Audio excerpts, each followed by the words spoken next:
Hi everyone. In the previous lecture, we studied the narration of declarative and imperative sentences. Okay. So in this lecture, we'll study the narration of interrogative sentences. Okay. I gave you detailed notes of imperative and declarative both. We did some practice also. Okay.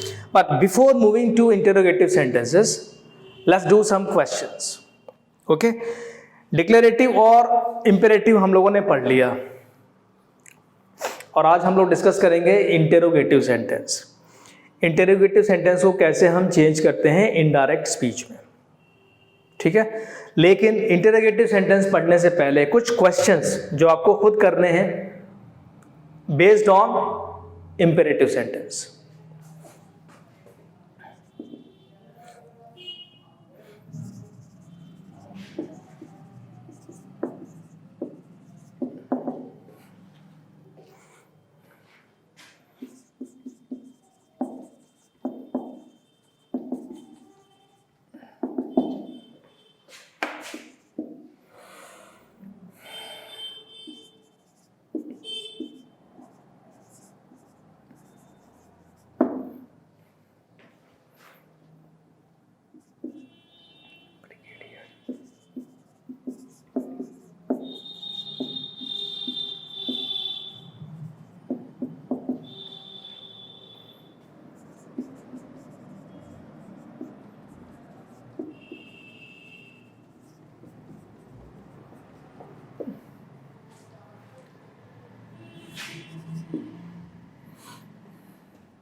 We have 7 questions only.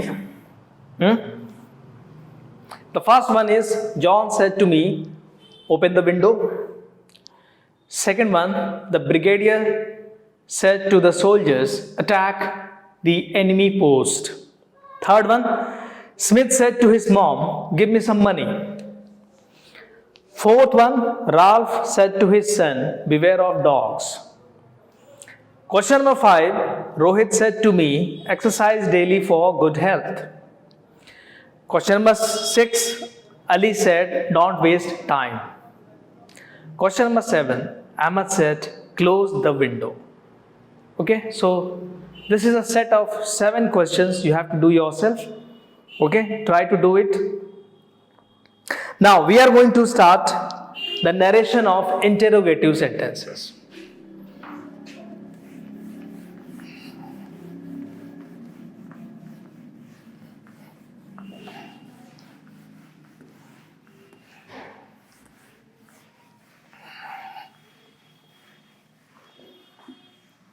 Again, very important, interrogative sentence.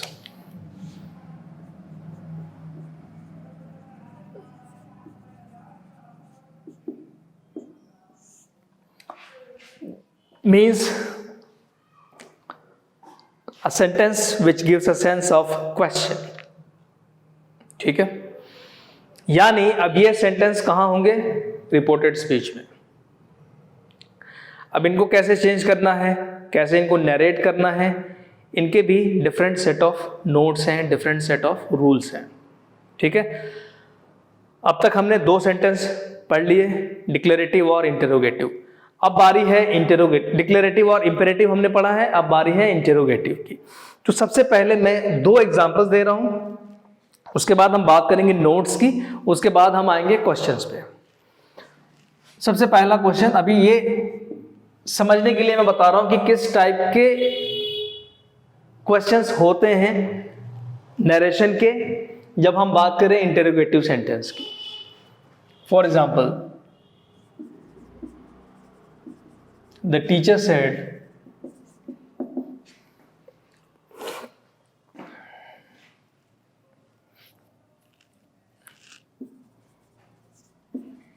Why are you late? Good. Second question.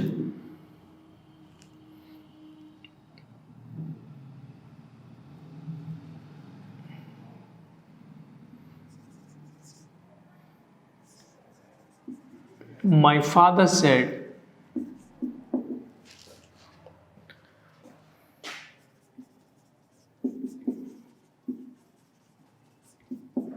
have you completed the task? Now we have two types of sentences here, two types of interrogative sentence. In fact, अभी हम इसको solve नहीं करेंगे, अभी हम समझते हैं कि कैसे क्वेश्चन फ्रेम होते हैं। अगर हम दोनों सेंटेंसेस को देखें तो इंडीड ये एक इंटरोगेटिव सेंटेंस है, ये भी एक इंटरोगेटिव सेंटेंस है, दोनों में क्वेश्चन मार्क लगे हुए हैं। ठीक है, तो कंक्लूजन ये हुआ कि इंटरोगेटिव सेंटेंस दो तरह के होते हैं। एक इंटरोगेटिव सेंटेंस जो WH वर्ड से शुरू होते हैं, जैसे what is your name, when will you come here, what are you doing, why are you late, how old are you. एक एक्सेप्शन है WH, HOW, हाउ। वो WH में ट्रीट नहीं होता, लेकिन वो भी इसी कैटेगरी में आता है। How did you do that? Okay, तो एक कैटेगरी क्वेश्चन की तो ये हो गई। दूसरी कैटेगरी होती है कि कोई भी sentence, in fact interrogative sentence, helping verb से शुरू होता है। ये हम बहुत अच्छे से पढ़ चुके हैं टेंस में। याद है जब मैं टेंस पढ़ा रहा था तो एक पर्टिकुलर डिक्लेरेटिव सेंटेंस को मैं चेंज करा रहा था इंटरोगेटिव में। ये इसीलिए करा रहा था कि यहां अब उसकी जरूरत है। And I told you that time कि टेंस जब भी आप पढ़ें तो ये जहन में रख के पढ़ें कि इसका यूटिलाइजेशन आगे के चैप्टर्स में है। ठीक है ना, वहां हमने WH क्वेश्चन को डिस्कस नहीं किया था, इस टाइप के क्वेश्चन को डिस्कस किया था, स्टार्टिंग विथ हेल्पिंग वर्ब। जैसे have you completed the task, ये भी इंटरोगेटिव है, लेकिन कौन सा इंटरोगेटिव है? हेल्पिंग वर्ब इंटरोगेटिव है, WH नहीं है। क्लियर? तो ये दो तरह के इंटरोगेटिव होते हैं, दोनों के लिए अलग अलग रूल्स हैं, नोट्स हैं, दोनों को आप एक तरीके से नरेट नहीं कर सकते। ओके, यहां तक तो क्लियर हो गई। ठीक है, फॉर एग्जाम्पल अगर मैं ये कहूं what is your name, what is your name, तो ये WH क्वेश्चन है। मैं जितने लोगों से पूछूंगा सब लोग अपना अलग अलग नाम बताएंगे, लेकिन किसी एक बंदे को पकड़ के मैं ये पूछूं इज योर नेम जॉन, तो वो या तो यस बोलेगा या नो बोलेगा। क्यों? क्योंकि this questions are also called yes no questions. Okay, इनका जवाब यस और नो में होता है। जैसे कोई टीचर अगर किसी स्टूडेंट से पूछे have you completed the task, दो ही ऑप्शन है, यस और नो। तीसरा ऑप्शन ये भी हो सकता है सर मैं कर रहा हूं अभी, यस आई एम डूइंग, लेकिन ये आंसर ट्रीट नहीं होगा। कर रहे हो ना, अभी किए तो नहीं हो, पूछा जा रहा है कि कंप्लीट किए कि नहीं। ओके, तो ये दो कैटेगरीज हैं इंटरोगेटिव सेंटेंस की। ठीक है, अब आगे बढ़ते हैं। जब भी इस तरीके का क्वेश्चन आपको मिले और आपको नरेट करना हो तो you have to keep some points in your mind. कुछ पॉइंट्स, कुछ नोट्स आपको याद रखना होगा, क्योंकि इसी के अकॉर्डिंग हमें चेंज करना होता है इंटरोगेटिव सेंटेंस को इनडायरेक्ट स्पीच में। ठीक है, अब शुरू करते हैं। इसको अभी सॉल्व नहीं करते, इसको एज इट इज रहने देते हैं। ये मैंने एग्जांपल इलस्ट्रेट करने के लिए दिया था, ताकि इंटरोगेटिव सेंटेंस पे बेस्ड कैसे डायरेक्ट स्पीच होते हैं वो बताने के लिए। Okay, now come to the important notes important for interrogative sentences। अब जो भी मैं पर्टिकुलर नोट्स बता रहा हूं वो पर्टिकुलर नोट्स उसी पर्टिकुलर सेंटेंस के लिए हैं। आप इसको खिचड़ी ना बनाएं, इंटरमिंगल नहीं करना है। बहुत आसान है, जब आप 10 क्वेश्चन 15 क्वेश्चन आप प्रैक्टिस कर लेंगे इनकी तो खुद ब खुद समझ में आ जाएगा कि हमें करना क्या है। ये सारी चीज़ें याद करने की नहीं होती हैं, ये सारी चीज़ें समझने की होती हैं और समझ के सॉल्व करने की होती हैं। अब देखते हैं यहां पर सबसे पहला पॉइंट तो ये है कि sad is changed into asked और इंक्वायर्ड। ये हमें याद रखना है, आस्क्ड या इंक्वायर्ड में चेंज होगा।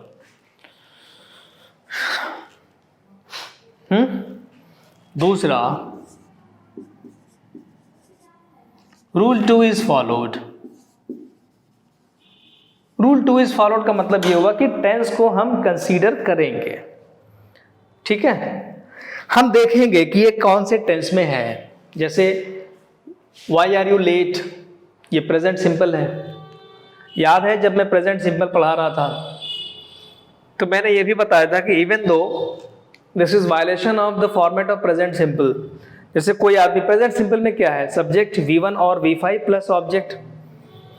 जैसे she likes coffee, I teach English. लेकिन अगर कहीं कोई ये कहे कि I am an honest teacher, जैसे मैं कहूं I am an honest teacher, तो एम आ रहा है यहां पर, एम तो कंटिन्यूअस में आता है।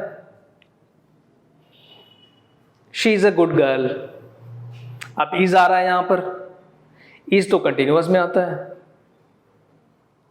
ये कॉन्सेप्ट मैंने पहले बताया था जब मैं टेंस बता रहा था। एक बार फिर से समझा दूं कि कुछ प्रेजेंट सिंपल में हम इज एम आर का यूज कर सकते हैं और वो कंटिन्यूअस ट्रीट नहीं होंगे। कंटिन्यूअस ट्रीट होने के लिए या कंटिन्यूअस कहलाने के लिए is am are plus V4 का होना जरूरी है। जैसे आई एम टीचिंग इंग्लिश, तो ये कंटिन्यूअस कहलाएगा।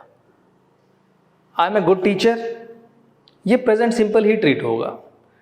प्रेजेंट सिंपल के कुछ सेंटेंसेस में इज एम आर का यूज हो सकता है, ये एक्सेप्शनल सेंटेंसेस हैं। ठीक है ना, वैसे यहां पे है वाई आर यू लेट, तो यहां पे V4 तो नहीं है, इसलिए ये सेंटेंस प्रेजेंट सिंपल ट्रीट होगा। क्लियर? अब यहां देखते हैं, have you completed the task. Sentence शुरू हो रहा है हैव से। हैव कहाँ यूज करते हैं, प्रेजेंट परफेक्ट में। तो जब हैव का यूज है तो उसके बाद सब्जेक्ट होगा, यहां सब्जेक्ट है, यहां वर्ब होगा, है, यहां ऑब्जेक्ट होगा। पैटर्न दो ही है, subject helping verb verb object declarative का, और helping verb subject verb object interrogative का। ये आपको याद रखना है। रूल 2 इज फॉलोड का मतलब टेंस को हमें कंसीडर करना है, यानी अब टेंस कंसीडर होगा। इंपेरेटिव में नहीं होता था, यहां इंटरोगेटिव में होगा। नाउ अब एक इंपॉर्टेंट बात यहां पर है रिलेटेड टू इंटरोगेटिव सेंटेंस। यहां हमारे पास दो तरह के सेंटेंस हैं, एक सेंटेंस शुरू हो रहा है WH से, दूसरा शुरू हो रहा है हेल्पिंग वर्ब से। अब हमें ध्यान देना है, अगर कोई भी सेंटेंस यहां पर, मैं बात कर रहा हूं इंटरोगेटिव की, कोई भी इंटरोगेटिव सेंटेंस WH वर्ड से यूज हो रहा है, जैसे वाई, वेयर, व्हेन, व्हाट, तो ये सारे वर्ड्स रिटेन होते हैं इनडायरेक्ट स्पीच में। इसको ऐसे लिख सकते हैं, WH words are retained in indirect speech. ऐसे नहीं लिखना है, पूरा फॉर्मेट में लिखना है indirect speech. WH words are retained in indirect speech. यहां पे एक एक्सेप्शन है, हाउ, HOW, वो भी इसी में इंक्लूड होगा। WH words are retained in indirect speech. और इसी टाइप के सेंटेंस में जब हम इस वर्ड को रिटेन करेंगे तो यहां पे कोई कंजंक्शन यूज नहीं करेंगे, hence no conjunction is used.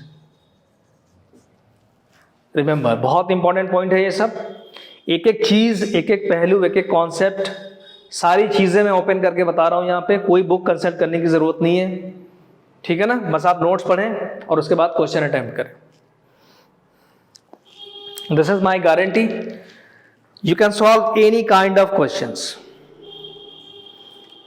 अगर नहीं कर पा रहे हैं तो वीडियो को फिर से देखें, रिवर्स करके, बार बार repeatedly watch it again and again, क्योंकि एक साथ इतने सारे कॉन्सेप्ट्स एक टॉपिक पे कंपाइल्ड आपको किसी बुक में, किसी नोट्स में नहीं मिलेंगे।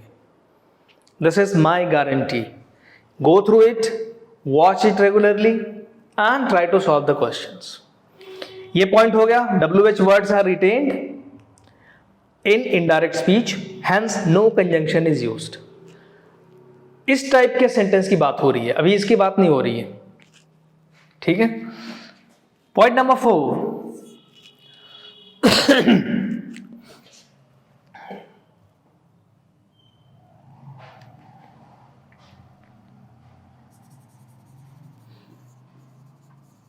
when sentence starts with helping verb। कौन सा सेंटेंस? इंटरोगेटिव सेंटेंस, हम इसकी बात कर रहे हैं। when sentence starts with helping verb, इसकी बात हो रही है, यानी helping verb sentence। when sentence start with helping verb, अब ये पॉइंट ध्यान देना है, इफ और whether is use as a conjunction,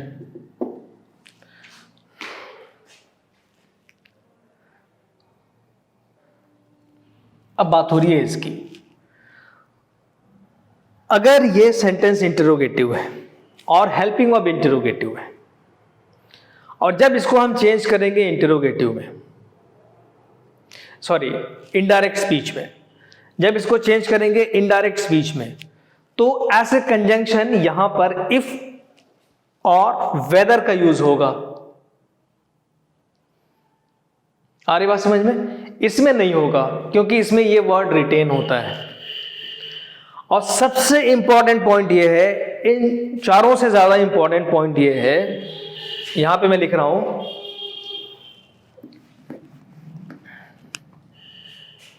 point number 5 यहां पे मैं लिख रहा हूं, this is very very important.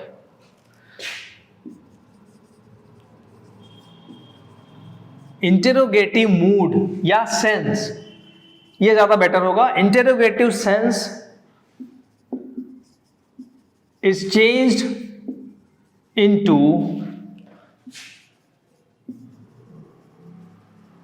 declarative sense।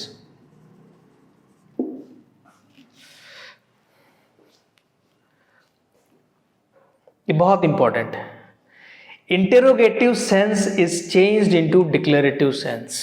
कहने का मतलब ये हुआ कि यहां पर जो सेंस क्वेश्चन का है, तो जब हम इसको चेंज करेंगे, नरेट करेंगे इनडायरेक्ट स्पीच में, तो ये सेंस क्वेश्चन का नहीं रह जाएगा, ये डिक्लेरेटिव सेंस हो जाएगा और ये दोनों में अप्लाई होगा,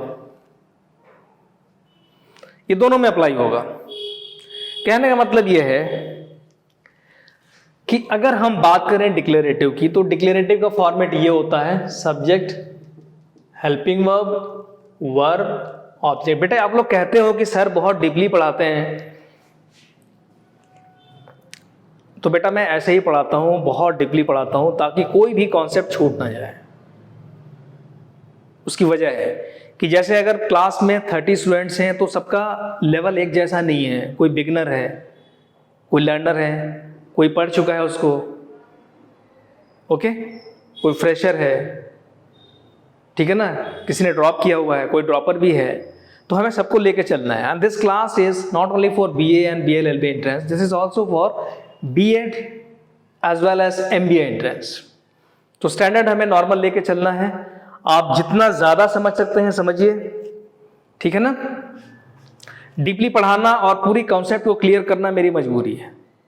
I can't compromise with the quality, ठीक है ना, क्योंकि पढ़ाने का मतलब ये हुआ कि ये कॉन्सेप्ट अब आप जब एक बार पढ़ लें, दोबारा किसी बुक को, किसी टीचर को कंसल्ट करने की जरूरत ना पड़े। The only task is practice and do questions as many as possible, ठीक है ना। अब इनमें से जितने भी एस्पेक्ट हैं वो सारी चीजें मैं यहां पे एक्सप्लेन कर रहा हूं, ठीक है। आपको लग रहा है कि आप ज्यादा पढ़े हुए हैं, then skip it, move ahead, आगे के टॉपिक देखें। लेकिन जब ये टॉपिक आप पढ़ेंगे तो 100% पढ़ना पड़ेगा, 99% की कोई गुंजाइश नहीं है मेरे पास, ओके। नाउ अब मैं बता रहा था डिक्लेरेटिव सेंस और इंटरोगेटिव सेंस।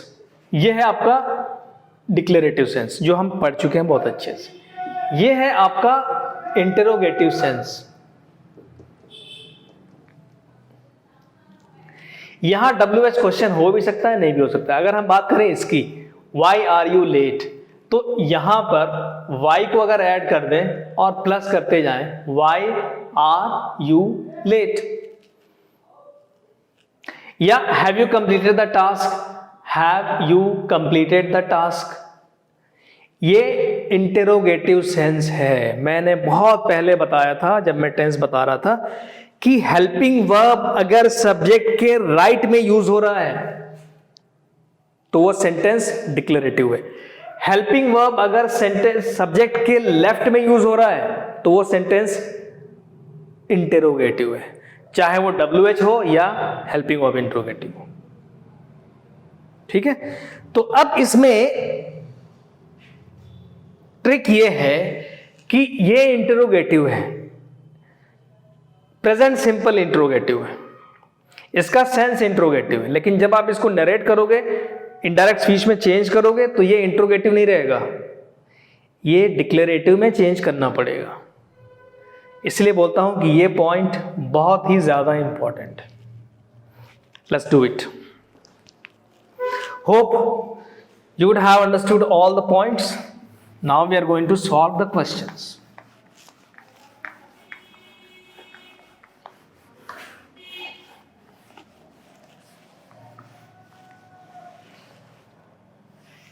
देखते हैं यहां पर। The teacher said, "Why are you late?" As per the notes, said is changed into asked. The teacher asked, बस यहां तक finished. Sentence interrogative, reporting of past में है, रूल टू अप्लाई होगा। सेंटेंस है इंटरोगेटिव, टेंस है present simple. कौन सा इंटरोगेटिव है? WH। WH इंटरोगेटिव है तो ये वर्ड यहां रिटेन होगा, इसको हम रिटेन करते हैं why। The teacher said, the teacher asked why। यहां तक क्लियर है? अब आगे बढ़ते हैं। अब यहां पर अगर पॉइंट नंबर नोट नंबर 5 को अप्लाई करें, ये देखिए हेल्पिंग वर्ब पहले है, सब्जेक्ट बाद में। तो जब इसके सेंस को हम चेंज करेंगे, रूल 2 अप्लाई करना है, रिमेंबर टेंस को कंसीडर करना है। वाई आर यू लेट, ये प्रेजेंट सिंपल है, किसमें चेंज होगा? पास्ट सिंपल में। इसका कोरेस्पॉन्डिंग वर्ड क्या होगा पास्ट में? इज एम आर है तो कोरेस्पॉन्डिंग वर्ड्स पास्ट में क्या होते हैं? वाज वर।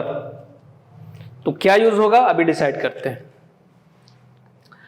दूसरी सबसे इंपॉर्टेंट बात, यहां पे एक प्रोनाउन है सब्जेक्ट के फॉर्म में यू। अब ये क्लियर नहीं है कि ये किससे पूछा गया था। Why are you late, teacher ने ये बात तो पूछी, लेकिन पर्टिकुलरली किस स्टूडेंट से टीचर ने ये बात पूछी ये क्लियर नहीं है।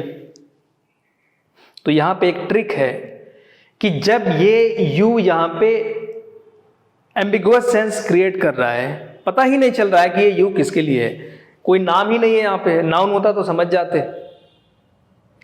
तो हम ये एज्यूम करते हैं कि ये सवाल आपसे पूछा गया है या मुझसे पूछा गया है, जो आदमी इस क्वेश्चन को सॉल्व कर रहा है। ठीक है ना, ये हमेशा याद रखना। द टीचर आस्क्ड वाई, जब आप यू को चेंज करेंगे तो क्या हो जाएगा? आई, बाय आई। अब आई के बाद आपको क्या यूज करना है? Remember in declarative sentence helping verb is use at the right of subject. अब ये सब्जेक्ट आ गया, इसके बाद में आपको हेल्पिंग वर्ब यूज करना है, और वही हेल्पिंग वर्ब का कोरेस्पॉन्डिंग जो यहां पे यूज हो रहा है आर। तो आई के साथ वॉज वर में क्या ऑप्शन बचता है? Why I was late, full stop, no question mark. Clear? थोड़ा सा टेक्निकल है, इसको समझना पड़ेगा, बहुत आसान है अगर आपने समझ लिया तो। अब दूसरे क्वेश्चन की बात करते हैं। My father said, have you completed the task? My father asked. Very good. यहां तक तो क्लियर हो गया। नोट्स को याद करें। जब इंटरोगेटिव सेंटेंस यहां पर या रिपोर्टेड स्पीच हेल्पिंग वर्ब से शुरू होता है, तो हम यहां पर इफ या वेदर का यूज ऐसे कंजंक्शन करते हैं। My father asked if. Good. Tense क्या है? Present perfect. ये प्रेजेंट परफेक्ट का इंटरोगेटिव है। जब चेंज होगा रूल 2 अप्लाई करने के बाद, तो ये पास्ट परफेक्ट का डिक्लेरेटिव हो जाएगा। 2 पॉइंट्स को एक साथ कंपाइल कर दिया मैंने। ठीक है, रूल 2 के अकॉर्डिंग इसका टेंस चेंज होगा। ये प्रेजेंट परफेक्ट है तो किसमें चेंज होगा? पास्ट परफेक्ट में। Note number 5, interrogative mood is change into declarative mood. दोनों नोट्स को अगर हम कंबाइन कर दें तो हम ये कह सकते हैं कि ये प्रेजेंट परफेक्ट इंटरोगेटिव है, लेकिन जब ये नरेट होगा, चेंज होगा इनडायरेक्ट स्पीच में, तो क्या हो जाएगा? Past perfect declarative. चेंज करते हैं। My father asked if, again same concept is applied. यहां पे यू है, तो फादर ने किसको यू कह के बुलाया? किसके लिए? क्लियर नहीं है ना? तो ये एज्यूम करते हैं कि मुझे कहा, तो इस यू को हम कैसे चेंज करेंगे? आई में। इफ आई, अब पास्ट परफेक्ट का फॉर्मेट याद करो, subject, helping verb, verb, object. Helping verb क्या यूज होगा? यहां पे हैव है तो इसका corresponding past perfect had. If I had, V3, सारे परफेक्ट में V3 यूज होता है। If I had completed the task, full stop. My father asked if I had completed the task, that's it. This is your answer. Clear? So this way you can solve or you can narrate the question belongs to interrogative sentence. So let's do some questions. Theory हमने पढ़ लिया, अब इसके बाद कुछ questions करते हैं.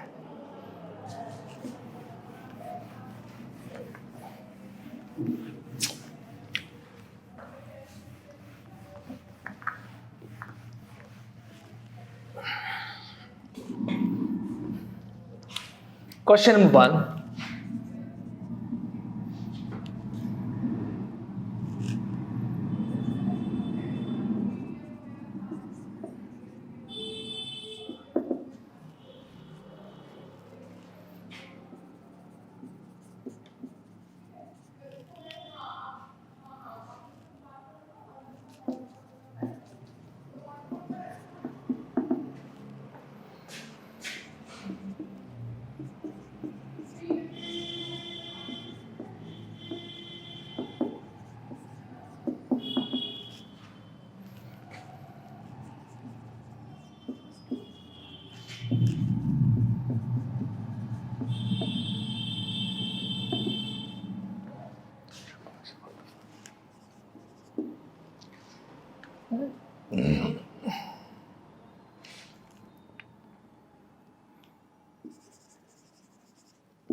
Or Rajan said only. Rajan said,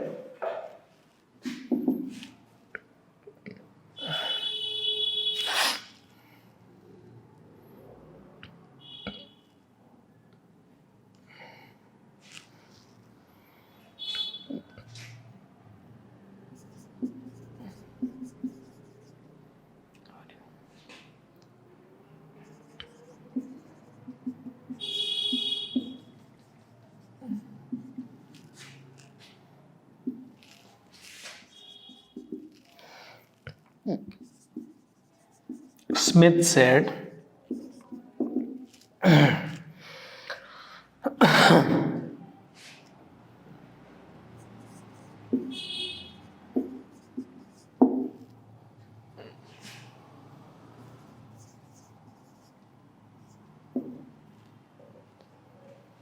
do you like coffee? Question number 6.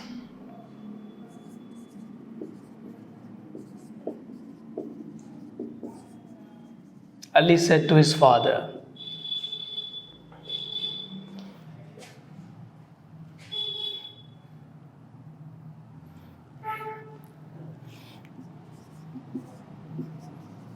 did you invite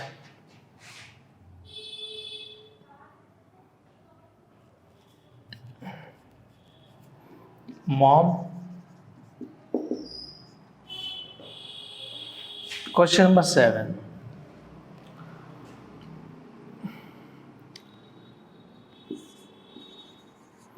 Julie said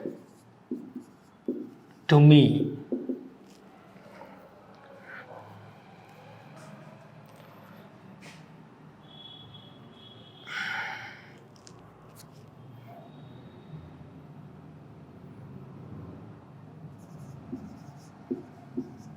will you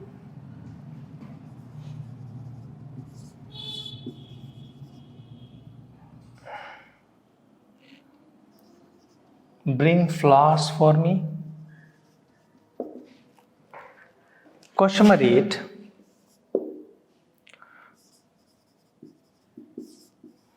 Jennifer said,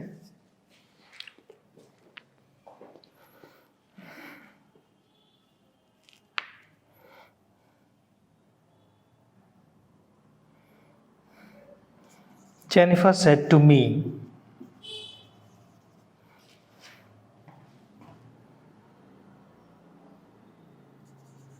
when will you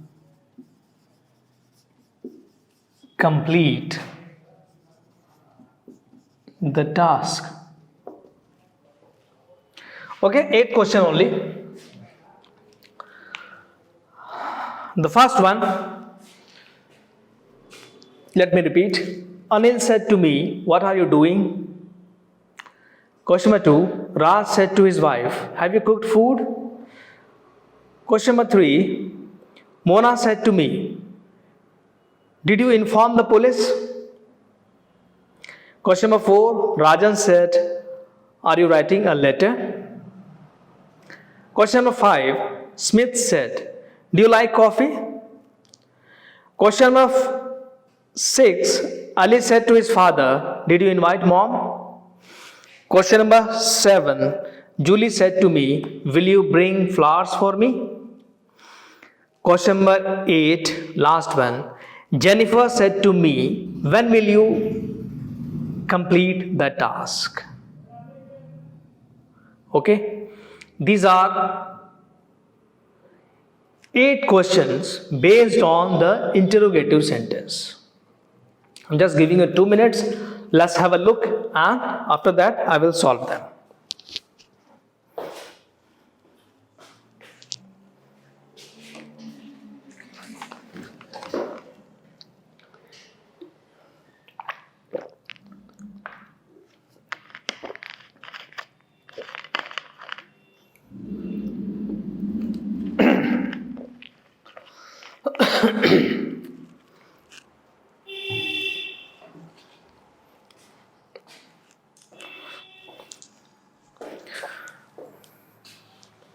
Okay guys,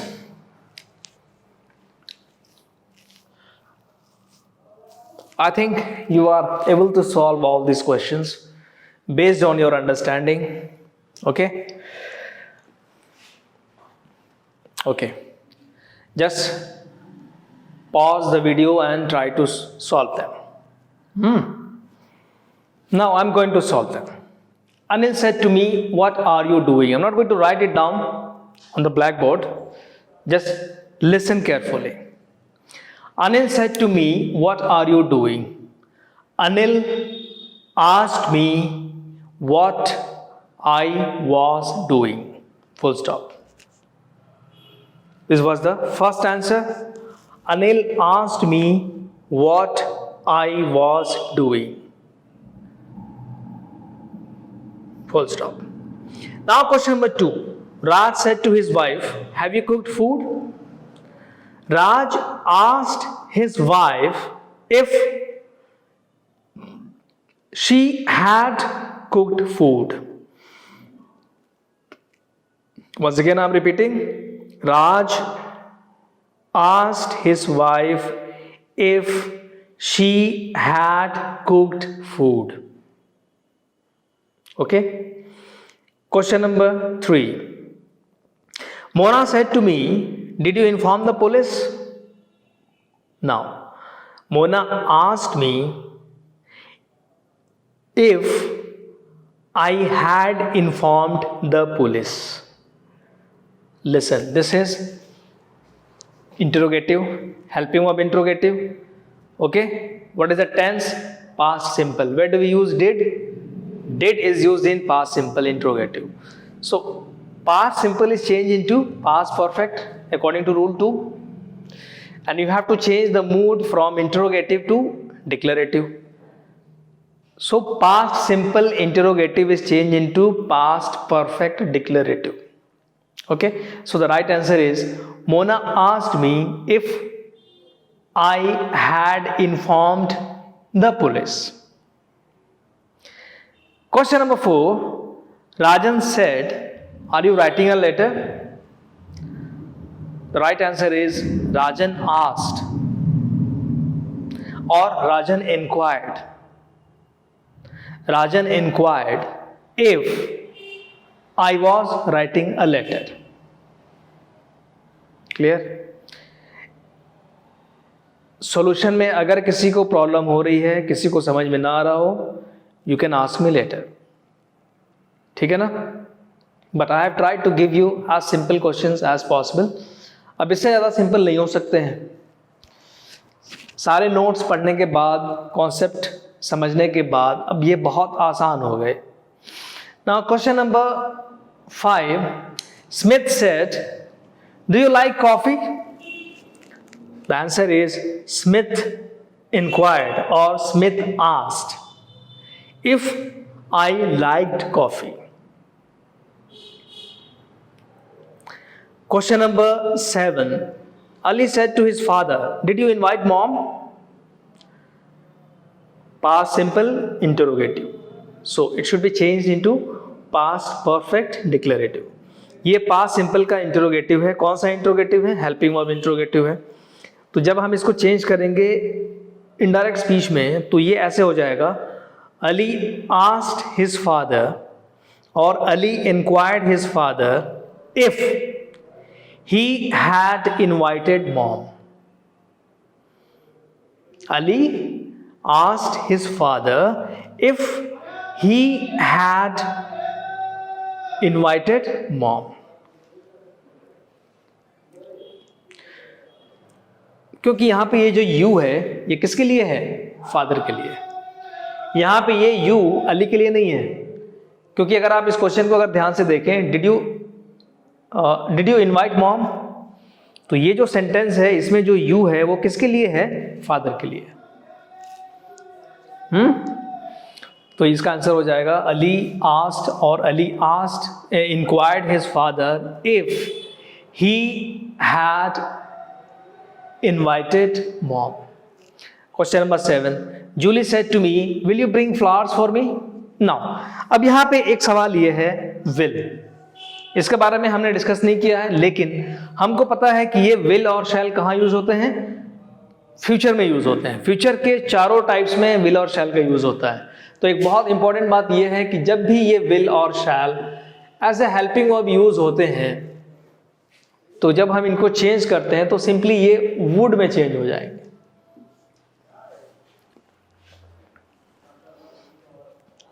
will भी वुड में चेंज होगा और शैल भी वुड में change होगा।